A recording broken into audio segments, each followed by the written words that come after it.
Yay. Yes.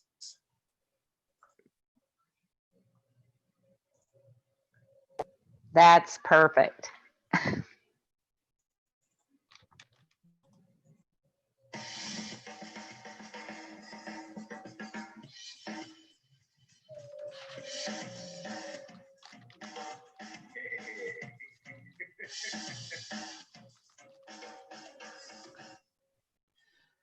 Good morning, good morning, good morning, good morning. This is your daily huddle. I am glad to be here. My name is Giovanni Gonzalez, and today we are live on YouTube. So I am excited about today's conversation. Sorrel, how are you this morning? I am fantastic, Giovanni. Today's conversation dovetails right inside of what we created yesterday as a context for ending inequality and injustice in the world. So I cannot wait. Good morning to you, Giovanni, the #1 transformational leadership coach. Welcome, Daryl. It's great to see you here. Good morning, Sheila, Andrea. Giovanni, introduce our guests and let's run with this. Yes, let's do that.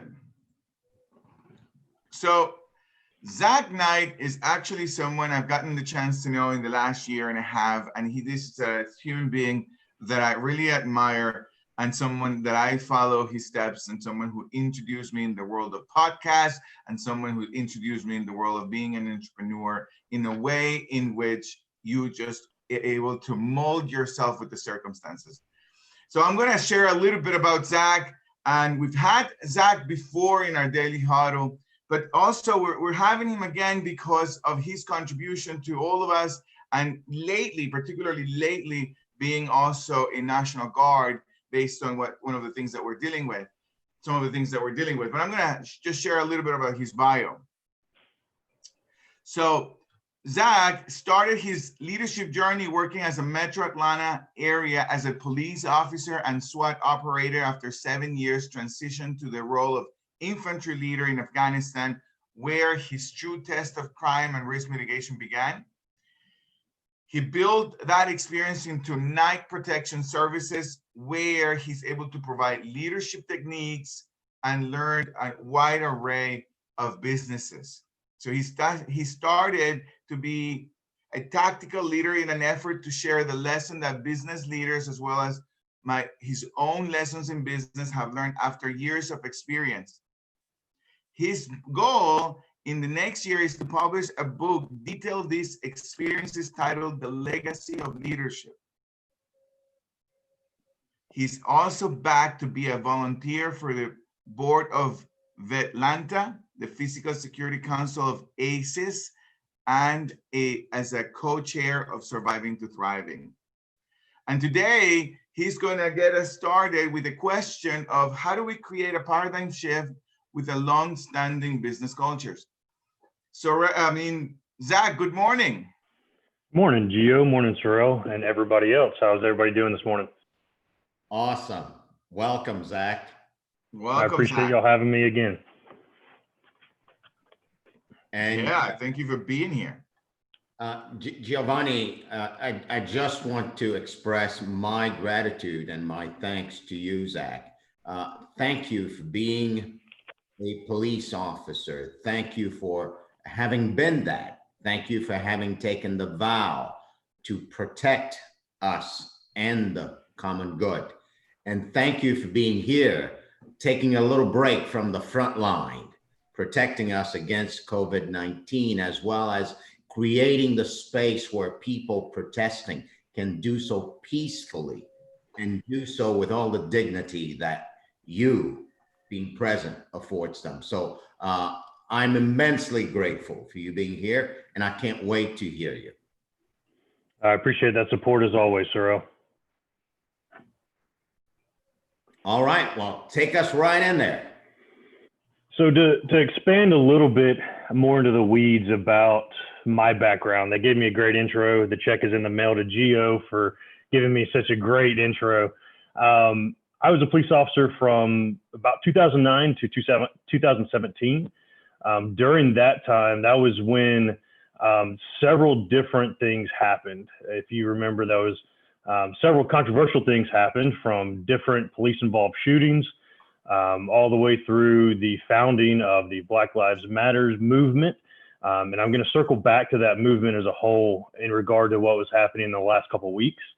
But I want to lay the context down where, when things in Ferguson happened, I was a SWAT officer. About a month after Ferguson, we ended up on the SWAT team shooting and killing a black male that led to Black Lives Matters coming to Atlanta, Jesse Jackson, Black Panthers, several different groups that created a similar situation to what happened in the last 2 weeks. There were several things that are, as a white police officer, obviously I was looked at in a certain way during those times, and especially since we killed a black male. To lay context around that, we were serving a felony warrant. He jumped into a Maserati, stole the Maserati, and hit one of our fellow police officers with the Maserati. And in that act, it is obviously an aggressive act, attempting to take the life of a police officer. And we are trained to take that action of discharging our firearms. So it obviously, in the heat of the beginning of the Black Lives Matter movement, it created an unrest in Atlanta. And it was the very first time in my life that I ever saw that type of situation unfold, where I was on the front lines of seeing an entire group of people have an unrest towards acts that I was directly involved in. And I want to lay that context because in that time, that was 2014, 2015, I was in my mid-20s, didn't really understand much about what was going on, didn't understand the outrage. I was born and raised in South Cobb County, for those of y'all local to Atlanta.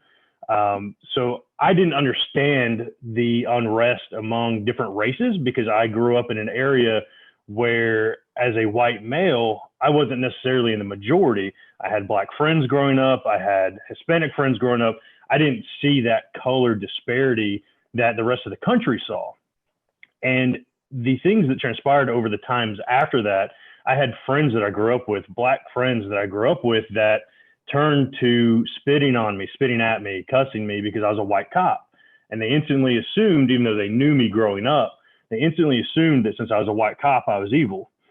And I want to lay that context because that changed my perspective toward what Black Lives Matters actually means, where last week I was directly in charge of 500 National Guard infantry soldiers. I'm an infantryman. I have a large area of responsibility where we were activated by the governor's office on a state level to respond to protests and riots that were happening throughout Atlanta. Now, everybody wants to say there were riots and everybody wants to yell and scream about the property damage that happened. We were not activated to prevent riots.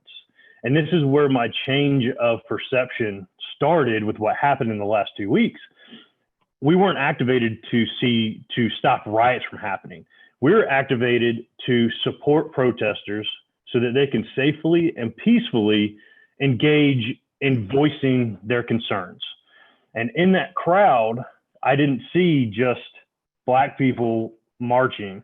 There were whites, there were Hispanics, there were just a gluttony of people that supported this movement.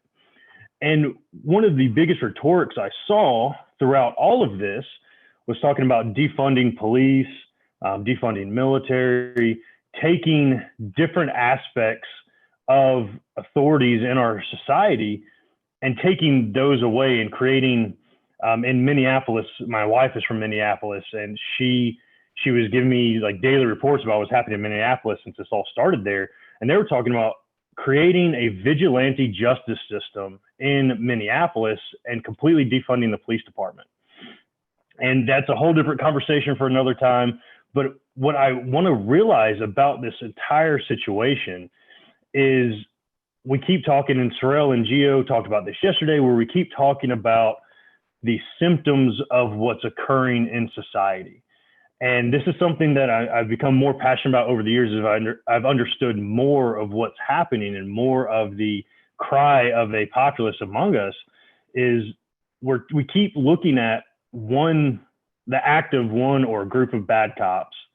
And I'll be straight up and honest with everybody in here. Nobody hates a bad cop more than a good cop. And the acts of the Minneapolis Police Department, if you look at the law enforcement community, we are all on the side of they acted out of what they should have been acting. The problem when you look into that piece of things, and this is where the culture and the paradigm shift needs to occur, is you look at what happened in that situation. They were following their policy, they were following procedure, they're following the way they were trained in Minneapolis. And the actual problem, not the symptom became a overly aggressive police department. And this is a longstanding culture within the Minneapolis Police Department where they've had several racial incidents where there are white cops, there were black cops that were quote unquote harassing the other races throughout. It wasn't just white on black. It was black on Hispanic, black on white, white on Hispanic. Literally every bit of racial injustice that you could have possibly seen was happening within the Minneapolis Police Department for years, for decades. And as I started looking more into this situation, the biggest issue I saw is we were crying about this one act and this one thing that happened. And it was truly awful. I will never say that they did anything that was justified. But what I want to stress about this situation is that is a symptom of a culture that needs to be changed. Defunding that police department isn't necessarily the answer, but I'm talking about a culture of law enforcement, not just a culture of Minneapolis PD. The culture of law enforcement and authority across, there's no standardized training from department to department, state to state, across the world, or across the nation, where the Minneapolis Police Department is going to act completely different than APD. When I was involved in Atlanta PD, they're going to act completely different than LAPD. I mean, there's been huge incidents across. And part of the problem is that culture is so stuck in one way of thinking that it takes something like the Black Lives Matter movement, which is unfortunate that it has to take that in order to get it to an effective change, where I think there's a level of stubbornness amidst senior leaders in the military and law enforcement that don't necessarily realize what's actually happening in society, and they're not recognizing that there's an issue within those cultures and within those paradigms. And part of the issue, if you expand that into business, is there's that obliviousness that as a white male, I may not see because I don't recognize that. And part of what has happened over the last 2 weeks that has been really unfortunate, within the 500 troops I was in charge of in Atlanta, there were blacks, there were Hispanics, there were males, there were females, there were whites. I mean, there were literally every culture is in the U.S. military. And what I saw was people marching in protest peacefully, safely, but the words that were coming out of their mouth towards my black soldiers, I had an 18, 19-year-olds that have never seen this type of inequality, where they're getting yelled at and they're getting cussed and they're being called traitors to their own race because they're standing in uniform, wanting to support this protest to make sure it happens safely. We were there to not only keep the protesters safe, we were there to maintain civil obedience from the law enforcement side, where if acts of law enforcement got too engaged, we were there to step in on both sides. We were essentially mediators. Yet we were cussed and we were yelled at because we were on the wrong side of the line, if you will. And the culture of both, the culture of looking at law enforcement and military in that way, I think is really unfortunate right now. And the culture of law enforcement not having this standardization of how they should be acting is really unfortunate, because it is created an inequality in society that I won't ever recognize, I won't ever see because of this color of my skin. And that's such an unfortunate thing, where I really feel like there has to be more delved into what is the true problem that we're facing in society, not police abusing their power as a generality, but it's where is the standards and discipline attached to law enforcement agencies and how they should be acting. And that's the problem we need to be addressing. That's what I really encourage people to look at more is in these situations, what's the true problem? When the protest started in Atlanta, the problem wasn't the protesters. The problem were those handful of rioters that destroyed Atlanta. If you drive through the streets of Atlanta, there are businesses that are just absolutely shattered because there's so much property damage in Atlanta before we got activated that's what the problem was. You know, rioting and destroying property isn't going to solve the problem. That's unfortunately harming our neighborhoods in Atlanta. And it's really an unfortunate thing to see because now you have all these, as a small business owner, I wouldn't be able to withstand something like that happening in my business. And now we have businesses that are going to go out of business because a handful of select people started acting a certain way. And then we generalized that all protesters are bad because of a handful of people, which isn't fair. But similarly, it's not fair to say a handful of bad cops generalized toward all cops are evil. And I hate seeing that rhetoric back and forth. And it's a really long-winded intro into this whole conversation, but it's something I'm really passionate about from both sides because I've seen both sides of it. And I really challenge everybody to think through that about what is the true problem in society. And racial inequality is a true problem, but what's the true solution? What can we do as a unified populace to combat that? And I'll be quiet now so you can challenge that, Sorrel. Zach, thank you so much for bringing the front line to the Daily Huddle. You point to precisely what we're dealing with in the effort to end inequality and injustice in the world. In our community, in your police department, there is this addiction to fixing what we can see, and while leaving the cause, the source of it undisturbed, only to relive the opportunity to fix what we can see and never really solving the problem. So I'm interested to hear the questions from the studio audience. Giovanni, any comments you want to make or question you want to pose before we move to the studio audience?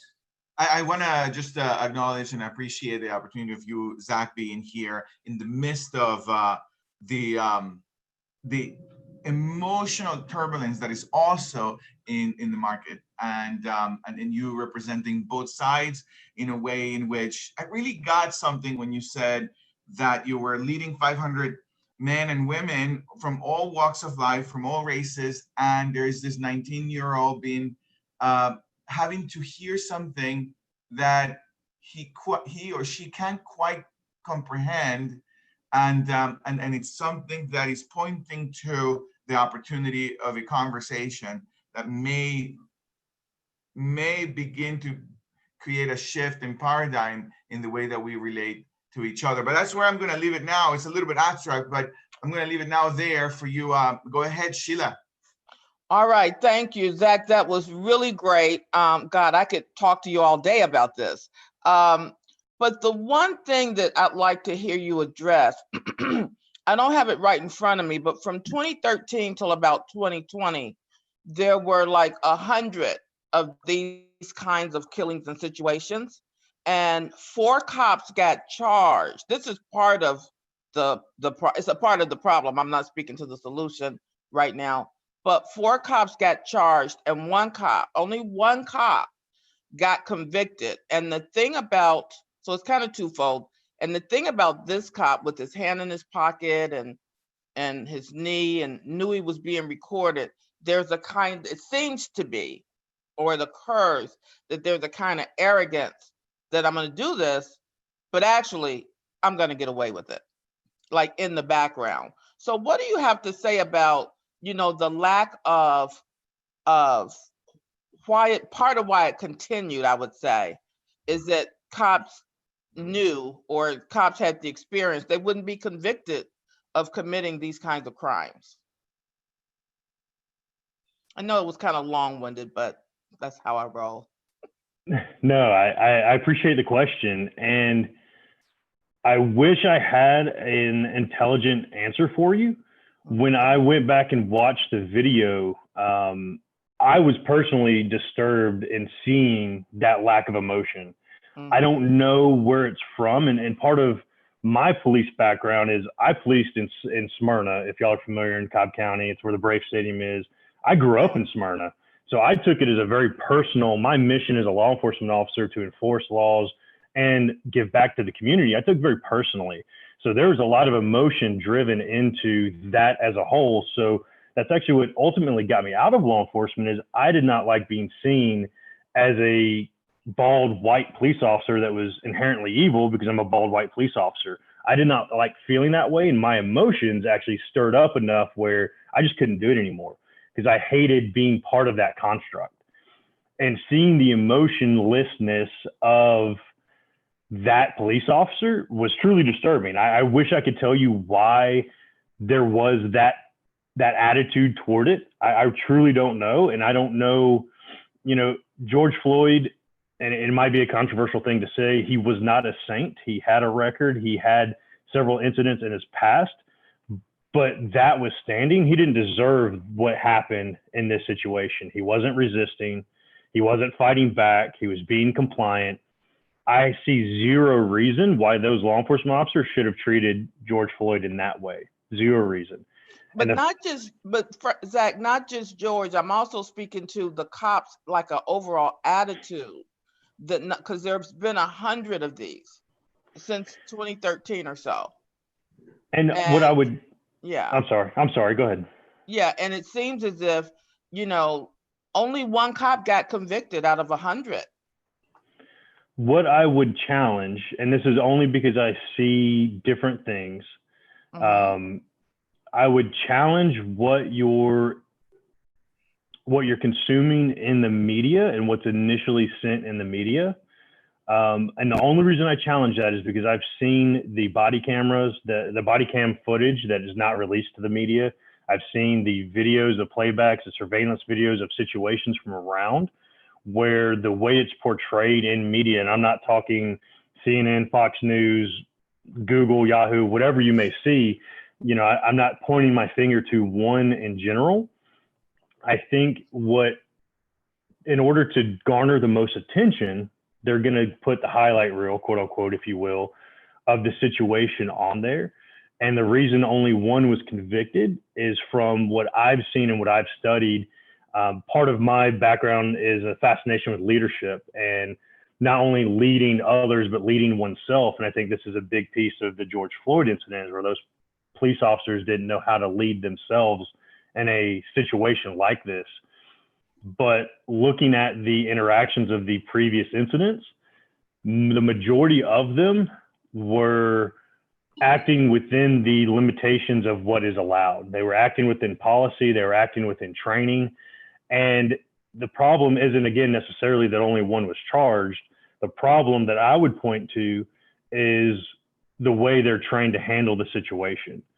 If they weren't charged, they acted in a way that we are trained in law enforcement. So I challenge more of the construct of that's the reaction that was necessitated, or that's the training and the level of training you move to. I challenge it. That's the true problem, because the reason they weren't charged is they didn't act out of the construct of how we are trained and the policies and procedures that are in place, if that makes sense. Thank you. I got what you're saying. Thank you. And Zach, as you might guess, there are several hands up and everybody wants a piece of this subject. So Giovanni, a warning for you, we might go over 9:30 because I think the conversation's getting that juicy. Mark Ham raised his virtual hand first. So Mark, go ahead. And to all of you who are asking questions, make the question direct and short. And if you're making a comment, make it within less than 15 to 30 seconds. Thank you for that. Morning, Zach. How's it going? Good, Mark. How are you, sir? Good. Simple question for you. First of all, I appreciate you coming here today and speaking on this. And my question to you is, what will you personally do going forward to continue talking about this? That's my question. My side note is, I think talking with the professionals that are on, like yourself, have been on both sides, needs to happen. Mark, this is a difficult situation for me. I hope you don't see this as a cop-out. Given that I'm still in the military and the Georgia National Guard, and on top of that, a leader within, outwardly on social media, on my own business channels, I have to be very careful of what I do say, because it can be very inflammatory towards my security clearance, towards my position in military. So I have to be very careful in what I say. Even this conversation is moving along that gray area where leaders in military probably wouldn't love what I'm saying. Leaders in law enforcement definitely won't love what I'm saying, which is a reason I have broken out of that construct, because there is such an inflammatory conversation I'm willing to have. And moving forward, I think it's one of those that I've created a brand. I have a podcast called Tactical Leadership. Out of that, I've created a brand called Be a Tactical Leader. And it's not tactical in the sense of SWAT and infantry. It's tactical in the sense of how to be strategic in building winning cultures in business. And in that, I'm learning every day, and I'm learning more, and I'm studying more about how I can personally be a tactical leader within the military, within business, within the law enforcement community I'm still engaged in, and having this conversation in a tactful manner. You know, if I sit down and say white lives matter, that's an inflammatory statement, you know, and the way that people react to that can be similar to the way people react to Black Lives Matter. That's an inflammatory statement. And I'm not saying either are inaccurate, both are very true, but it's so inflammatory to a certain extent that might not be the most tactful way of saying things. So I'm studying, I'm learning, I'm trying to be better in not just being a very blunt person, because I enjoy bluntness.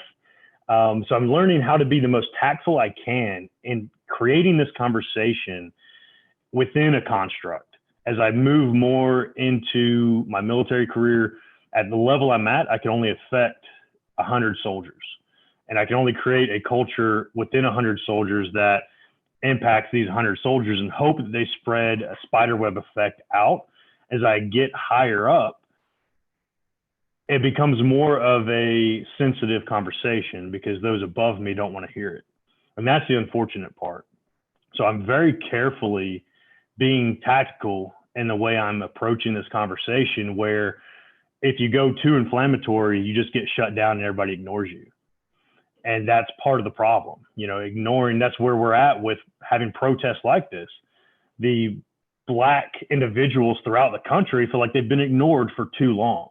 Therefore, they have to go to this extent.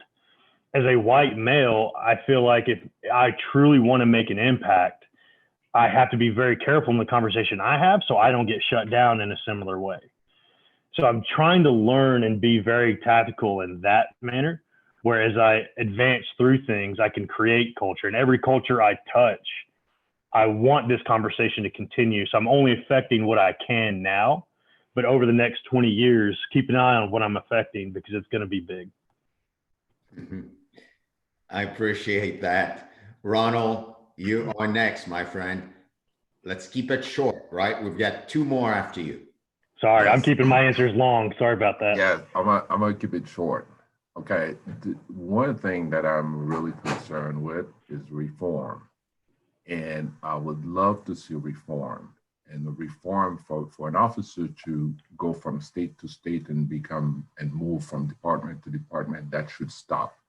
The other thing I want to ask is, being an officer should be a vocational call. What is being done in the force to really emphasize that? That every officer need to go to a training, that that really is standard, just like you said earlier, but it needs to be a vocational call. Is become an officer becoming kind of too easy, or anybody can walk in and get accepted for their physical ability, or what is the because that's really what I'm saying. Yeah, it's a great question. I'll be honest, in the last 12 years since I first entered law enforcement, it has become more difficult. When I started, I had a GED. I've moved on to now I have an MBA because I saw the trend toward having educated officers within departments. But you're not going to learn how to create racial equality in a book. And that's part of the problem in law enforcement right now is they're relying heavily on college educations, which is great. But are you really going to learn how to spread racial equality in a book in a college course? And I move more toward and I saw your question in the chat box, going state to state and having to get retrained. There is a thing, but usually it's about 2 weeks. It's usually a very short course. Most police departments have a 3-month academy and then a 3-month field training. But what happens inside that academy and what happens inside that field training from Smyrna to Cobb County to APD, completely different. And that's just within Georgia. So you imagine going all the way to LA, Minneapolis, New York, it's going to be completely different. Nothing's being done to standardize that across the United States. And I think that's the problem we need to point at is where's our standardization and training where Minneapolis, we can all point a finger in the law enforcement community to point at Minneapolis to say, you did this wrong. But we can't do that right now because that standard is not present across the United States to say they acted completely negligently. Yes, we can say that looking from our perspective, but from within law enforcement, you're going to have those officers that say they acted within the standards and policies and procedures that we have in place. And that truly is the problem. Thank you, Ronald. Thank you. Thank you, Zach. We'll move to Karina and then Tyrone. Let's keep it short. Okay. Hi again, Zach. Hi, Karina. Hi. So I was thinking about how you talked about the coming in with the National Guard and there being these two parties.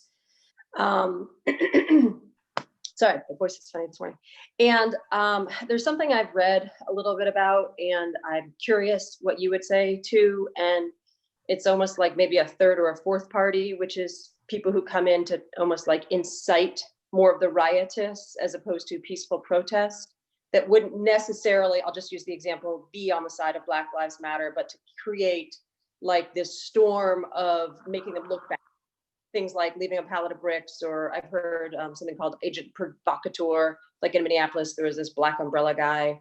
So I was just curious, like, is that something that is just like a conspiracy theory, would you say, or is that something that really occurs? And how is that handled with someone like the National Guard coming in? Like, are you trained to be able to pick out that type of behavior and notice that it's separate from the peaceful protesting? Or what would you say to that? Is that clear?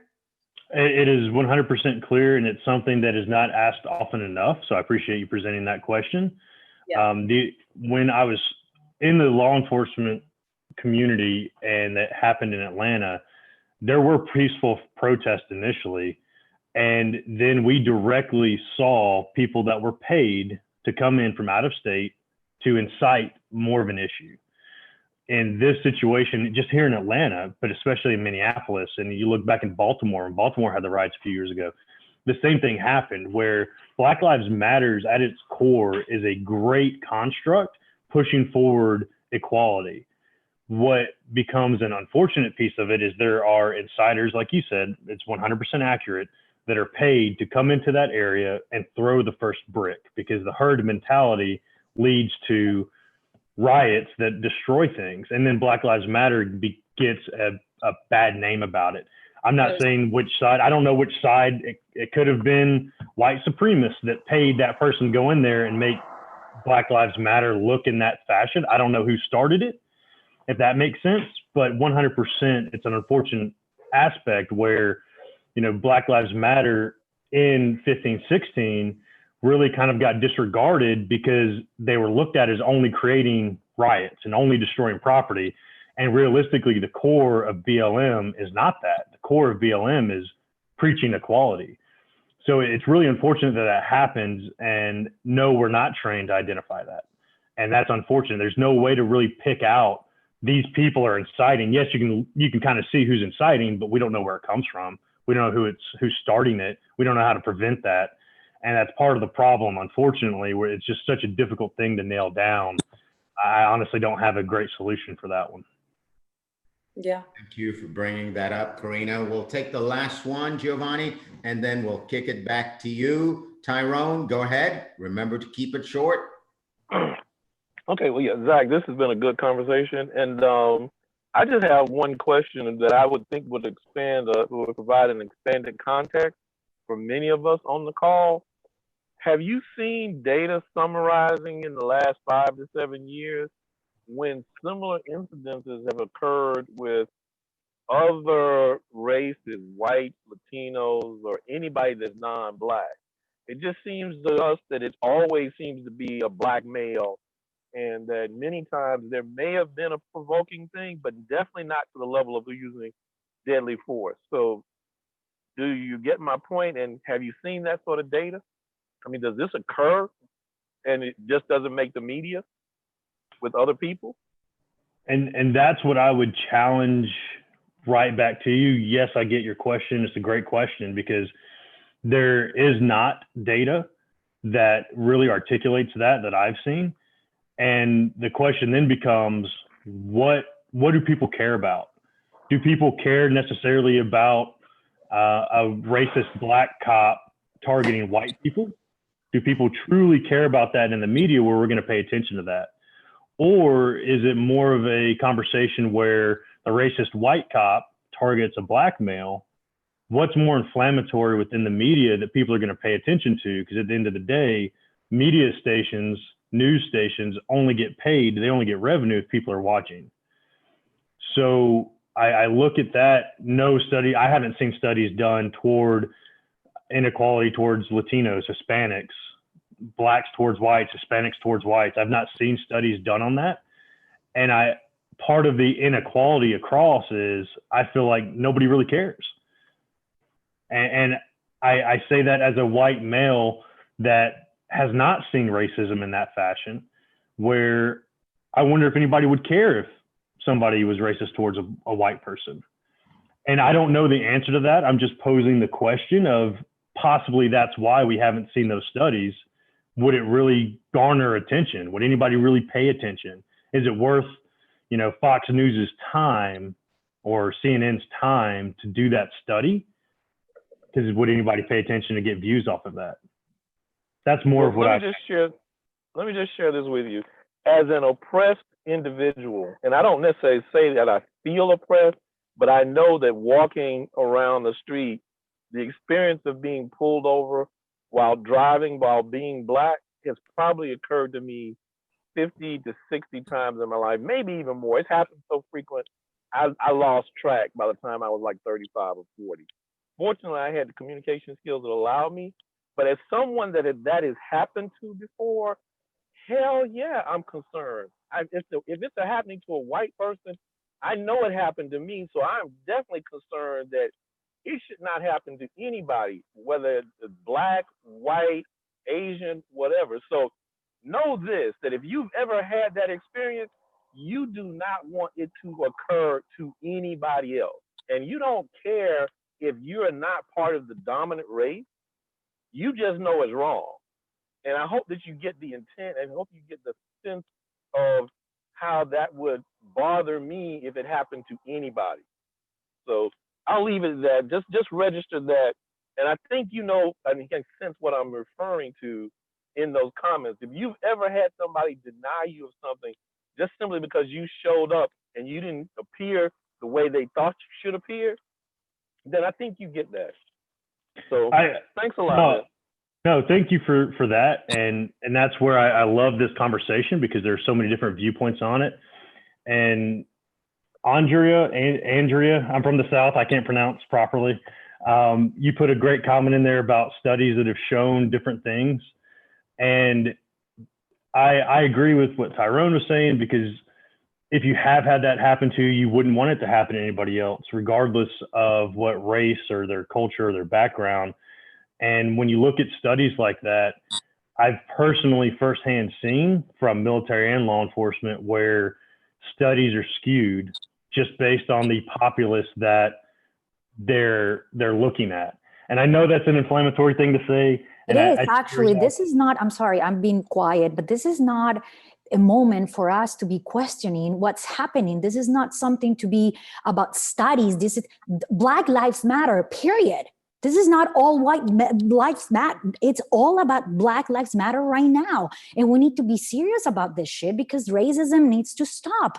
I'm sorry, I've been contained. Because I'm very open-minded. Believe me, I'm Hispanic and Latina, but I'm white.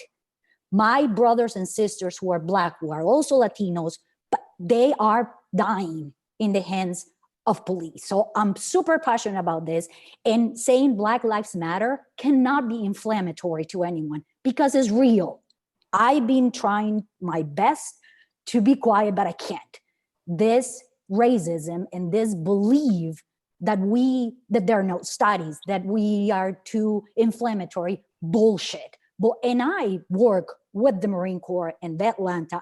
I'm all about military. I'm all about that. But this, I'm sorry, I cannot be quiet. This, what Tyrone is saying is real. There are studies. Being a Black man right now, it's a real problem if it's not addressed. And I'm, as you can see, nor a man nor Black. And this, we need to be vocal about it. So that's for me. Sorry. No, sorry. I'm not. Don't be sorry. Don't be sorry. Yeah. And thank you, Zach. It's almost 45 after.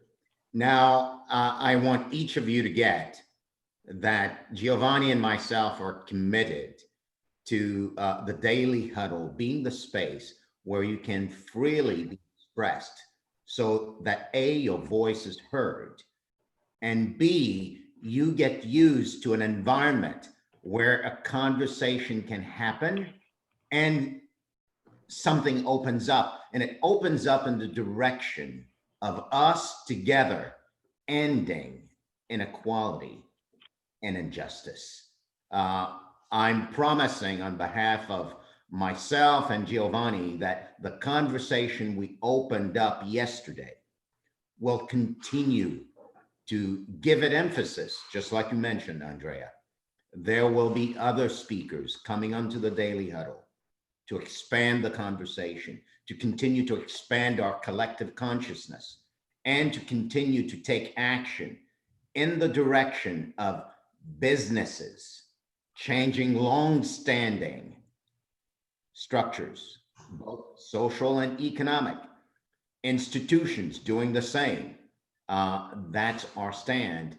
And I applaud you, Zach, for your stand. I would applaud you, Andrea, Ronald, Tyrone, everyone who shared, everyone who posted in the chat.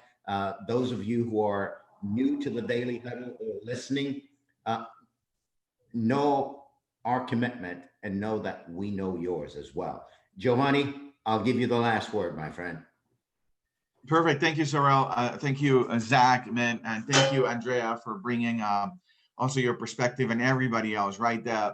One of the things that I want to say when I was looking at creating the conversation with Sorrel about what more can we do, the thing that we are clear about by leading people to new paradigms is that what gets in the way it's our own humanity, not our commitment. And what I mean by that is my humanity has me be reactive, it has me be nervous, it has me have filters. Yeah. And for example, as Zach came in today, he being a beautiful white man, I'm thinking, oh my God, I'm so nervous. He's got, like there is already a filter. There's already a filter of I want him to be loved. I want him to have a space. I love this man, right? And at the same time, I'm like all occurrence, like I'm all nervous, like, oh, Mark is here too. And I hope he feels that behind our own humanity, there is this commitment to love one another, but our humanity gets in the way. And there is this exploration to what the hell does it mean to be a human being? And Sorel and I are giving our lives so that more people get a chance to do that, so that we get at the core of what you were pointing to, Zach. And what's at the core is that people cannot act on their commitments because of their emotions. They got to hold on to a point of view. They got to be right about it. And I'm committed, I'm giving my life to, and hopefully I get a chance to give my voice and to give my perspectives on restoring the culture inside of the police department, right? And maybe you can give us a hand for me and Sorel to get in there, because more of the same won't work. Training people on the context that they're already working on won't work. It needs an outside kind of conversation. And so, Zach, thank you for your leadership. Thank you for your courage, and everyone, thank you for being in a conversation that makes your stomach kind of feel a particular way. I know Zach personally. He's been on my courses, and I know this guy. He's been crying in the middle of our courses because he loves human beings. So thank you, Zach, for being here. Sorel, your last word?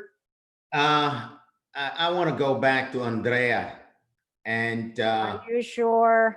I'm not going to ask you to speak, but I want to acknowledge the passion, and I want to acknowledge the freedom that you exemplify to express yourself just the way you are. And I want you to know that on the Daily Huddle, that's welcome. Thank you for being a voice. I love all of you.